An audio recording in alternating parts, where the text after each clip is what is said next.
Ladies and gentlemen, the President of the United States. Ова беше многу голем ден за слободната и фер трговија, рече председателот Доналд Трамп пред новинарите во Белата куќа по средбата со председателот на Европската комисија Жан-Клод Јункер.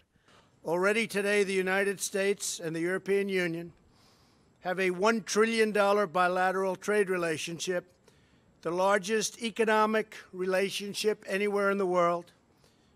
We want to further strengthen this trade relationship to the benefit of all American and European citizens.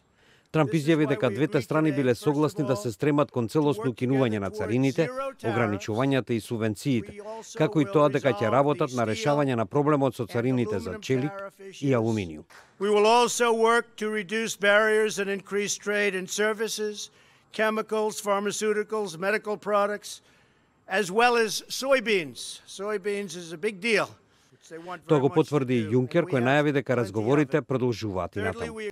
When I was invited by the President to the White House, I had one intention. I had the intention to make a deal today, and we made a deal today.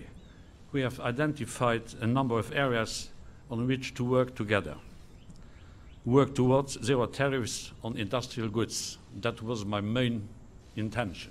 Остана нејасно дали двете страни направиле напредок во спорното прашање за можните американски царини на увозот на автомобили од Европа. Но Јункер рече дека тие се согласиле да не наметнуваат нови тарифи додека се одвиваат разговори. Европската унија од 1 јуни е под американски царини од 25% за увоз на челик и 10% на алуминиум, бидејќи Трамп смета дека европските земји не го отвораат доволно нивниот пазар за американски производи. Брисел возврати со царини за некои типично американски производи, како што се моторите Харли Дейвидсон и путерот од кикирики. Но Трамп се закани дека ќе поведе санкции за европските автомобили, потек што според економистите ќе има големи последици врз економиите на двете страни.